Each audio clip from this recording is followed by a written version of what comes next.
Hello hi hello ನಮಸ್ತೆ welcome to ನಂದೋಸ್ life Kannada. ಇದು 49ನೇ ದಿನದ ವ್ಲಾಗು. ಇದೇನಪ್ಪ, ನಿನ್ನೆ ನಾನು ಇನ್ಮೇಲೆ ವೀಡಿಯೋಸ್ ಮಾಡೋದಿಲ್ಲ, ಇದು ಸುಳ್ಳೆಲ್ಲ ನಿಜ ನಾನು ಮಾಡೋದೇ ಇಲ್ಲ ಇನ್ಮೇಲೆ ವೀಡಿಯೋಸ್ ಅಂತ ಹೇಳಿ ಮತ್ತೆ ವೀಡಿಯೋ ಸ್ಟಾರ್ಟ್ ಮಾಡಿದ್ದಾರೆ. ಇವರು ಸುಮ್ಮನೆ ವೀಡಿಯೋಸ್ಗೋಸ್ಕರ ಮಾಡ್ತಿದ್ದಾರಾ ಇಲ್ಲ ವ್ಯೂಸ್ಗೋಸ್ಕರ ಮಾಡ್ತಿದ್ದಾರಾ ಅಂತ ನೀವು ಅಂದ್ಕೋಬೋದು. ನಿಜವಾಗ್ಲೂ ನಾನು ಮಾಡಲೇಬಾರ್ದು ಅಂತ ಹೇಳಿ ಅಂದ್ಕೊಂಡೆ ನಾನು ವಿಡಿಯೋನ ಹಾಕಿದ್ದು. ಬಟ್ ಅದಕ್ಕೂ ಕೂಡ ಯಾವುದೇ ರೀತಿ ವ್ಯೂಸ್ ಇಲ್ಲ, ಒಂದು 50 ವ್ಯೂಸ್ ಕೂಡ ಇಲ್ಲ. ಬೇಜಾರಾಗ್ತಾಯಿತ್ತು. ಬಟ್ ನನ್ನ ಇದನ್ನು ನಾನು ಟ್ರೈ ಮಾಡ್ತಾನೆ ಇದ್ದೀನಲ್ವ. ಸೊ ಲಾಸ್ಟ್ ವೀಡಿಯೋಸ್ಗೆಲ್ಲ ತುಂಬಾ ಚೆನ್ನಾಗಿ ವ್ಯೂಸ್ ಬಂದಿತ್ತು. ಈ 1 ವೀಕ್ 15 ಡೇಸಿಂದ ವ್ಯೂಸ್ ಯಾಕೆ ಬರ್ತಿಲ್ಲ ಅಂತ ಯೋಚನೆ ಮಾಡಿದಾಗ ನಾನೇನಾದರೂ ಚೇಂಜಸ್ ಮಾಡಿದ್ದೀನ ಅಂತ ಕೂಡ ನೋಡಿದೆ. ಬಟ್ ನಾನೆಲ್ಲೂ ಏನೂ ಚೇಂಜಸ್ ಮಾಡ್ಕೊಂಡಿರಲಿಲ್ಲ. ಸೊ ಡೈಲಿ ಹೇಗೆ ವೀಡಿಯೋಸ್ ಅಪ್ಲೋಡ್ ಮಾಡ್ತೀನಿ, ಹೇಗೆಲ್ಲ ನಾನು ಇದನ್ನು ಮಾಡ್ತೀನಿ ಹಾಗೆಯೇ ಮಾಡ್ತಿದ್ದೀನಿ. ಬಟ್ ಆದರೂ ಯಾಕೆ ವ್ಯೂಸ್ ಇಲ್ಲ ಅಂದರೆ, ಇನ್ನೂ ಕೆಲವೊಬ್ಬರು ಚಾನಲ್ ನೋಡಿದಾಗ ಅವ್ರಿಗೂ ಕೂಡ ವೀಡಿಯೋಸ್ ಕಡಿಮೆ ಇತ್ತು. ಸೊ ಯೂಟ್ಯೂಬ್ ಅವರೇ ಏನಾದರೂ ವೀಡಿಯೋಸ್ನ ಕೊಡದೆ ಕಡಿಮೆ ಮಾಡಿದಾರ ಅಂತಲೂ ಒಂದು ಯೋಚನೆ ಮಾಡಿ, ಸರಿ ಓಕೆ ನೋಡೋಣ ಇನ್ನೂ ಒಂದು ಸ್ವಲ್ಪ ದಿನ. ಯಾಕಂದರೆ $19 ಕಂಪ್ಲೀಟ್ ಮಾಡ್ಕೊಂಡಿದ್ದೀನಿ. 5500 ಜನ ಇದ್ದಾರೆ.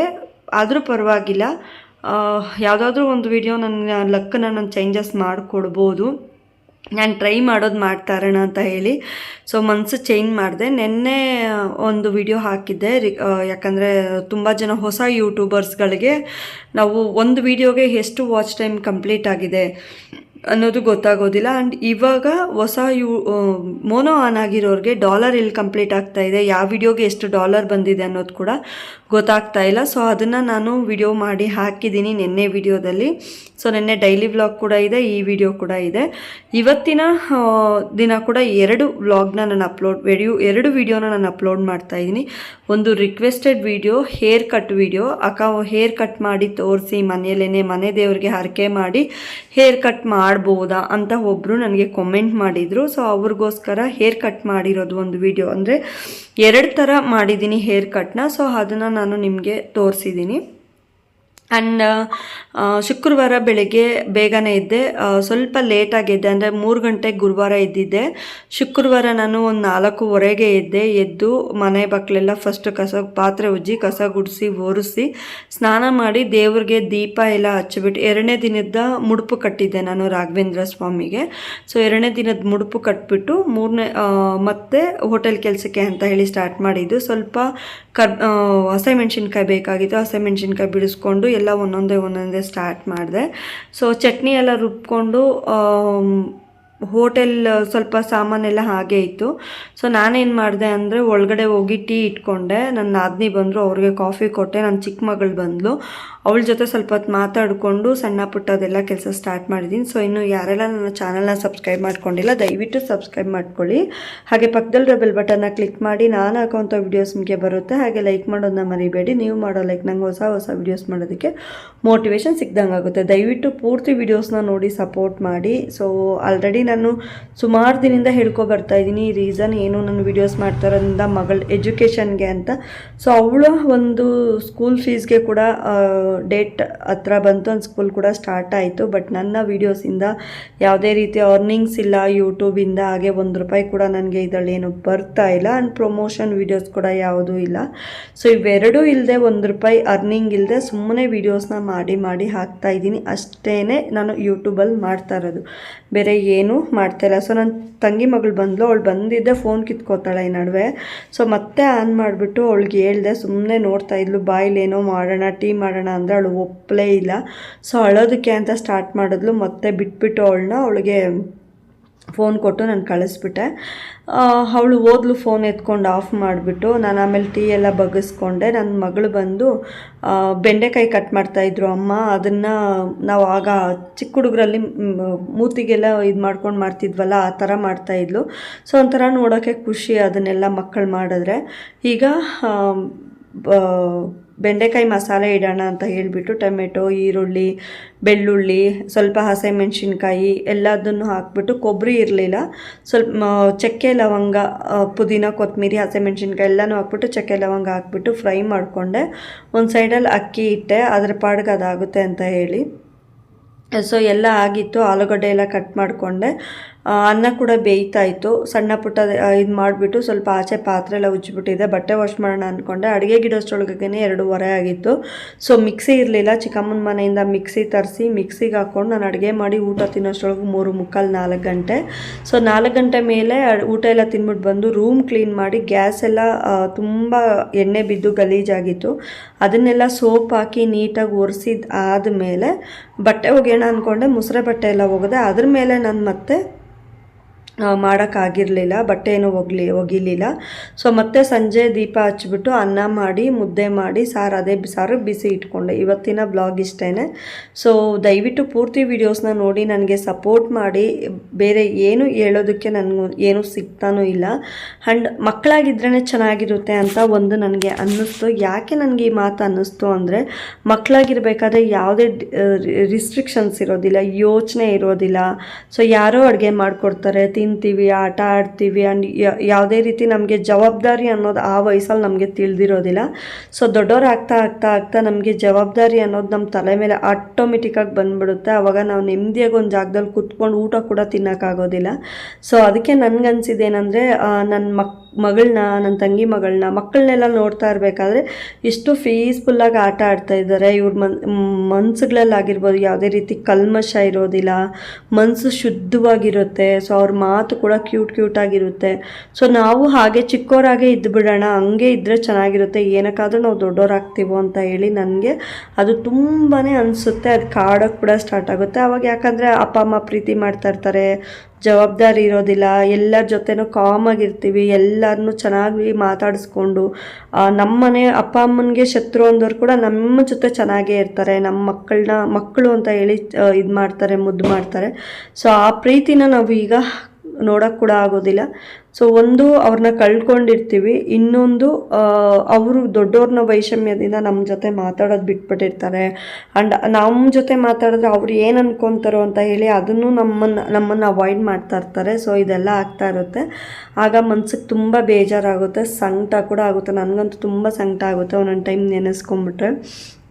ಸೊ ನಾನು ಸೋಪ್ ಹಾಕಿ ತುಂಬ ಎಣ್ಣೆ ಇತ್ತು, ಇದನ್ನೆಲ್ಲ ಒರೆಸಿದೆ. ಗ್ಯಾಸು ದೊಡ್ಡ ಸ್ಟವ್ ಇಡೋ ಕಲ್ಲು ಎಲ್ಲದನ್ನು ಒರೆಸಿದ ಆದಮೇಲೆ ಇನ್ನು ಮನೆ ಒರೆಸ್ಕೊಳ್ಳೋದು.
ಸೊ ನಾನು ಪಾತ್ರೆ ಎಲ್ಲ ಉಜ್ಜಿದೆ, ನೀಟಾಗಿ ಇದನ್ನೆಲ್ಲ ರಾತ್ರಿ ಮುದ್ದೆ ಎಲ್ಲ ಮಾಡಿಬಿಟ್ಟು ಅನ್ನ ಎಲ್ಲ ತಟ್ಟೆಗಳೊಳಗಡೆ ಹಾಕಿಬಿಟ್ಟು ಫಸ್ಟ್ ಗ್ಯಾಸ್ ಹೊರಿಸ್ಬಿಟ್ಟು ಊಟ ಮಾಡಿದ್ದೆಲ್ಲ ಸ್ವಲ್ಪ ಇದೆ, ಅದನ್ನ ಉಚ್ಚಾಕೋಣ ಅಂತ ಹೇಳಿ ರೆಡಿ ಮಾಡಿದೆ. ಇಷ್ಟೇ ಇವತ್ತಿನ ವ್ಲಾಗು. ದಯವಿಟ್ಟು ಪೂರ್ತಿ ವಿಡಿಯೋಸ್ನ ನೋಡಿ ಸಪೋರ್ಟ್ ಮಾಡಿ. ದಯವಿಟ್ಟು ನನ್ನ ಫುಲ್ ವಿಡಿಯೋಸ್ನ ನೋಡಿ. ನಾನು ತುಂಬ ಕಷ್ಟಪಟ್ಟು ವಿಡಿಯೋಸ್ನ ಮಾಡ್ತಾಯಿದ್ದೀನಿ. ಹಾಗೆ ಡೈಲಿ ವ್ಲಾಗ್ಸ್ನ ನನಗೆ ಎಷ್ಟೇ ಕಷ್ಟ ಆದರೂ ಪರವಾಗಿಲ್ಲ, ಡೈಲಿ ವೀಡಿಯೋಸ್ನ ನಾನು ಅಪ್ಲೋಡ್ ಮಾಡ್ತಾಯಿದ್ದೀನಿ. ದಯವಿಟ್ಟು ನನ್ನ ಚಾನಲ್ನ ಸಪೋರ್ಟ್ ಮಾಡಿ, ನನ್ನ ವೀಡಿಯೋಸ್ನ ಸಪೋರ್ಟ್ ಮಾಡಿ ಅಂತ ನಾನು ಕೇಳ್ಕೊಳ್ತಾ ಇದ್ದೀನಿ. ಸೊ ಡೈಲಿ ಇದೇ ಥರ ವ್ಲಾಗ್ಸ್ ಜೊತೆ ಹಾಗೆ ನಿಮ್ಗೆ ಯಾವ ರೀತಿ ವಿಡಿಯೋಸ್ ಬೇಕು ಅಂತ ನನ್ನ ಕಮೆಂಟ್ ಹಾಕಿದ್ರೆ ಖಂಡಿತವಾಗ್ಲೂ ನಾನು ಮಾಡಿ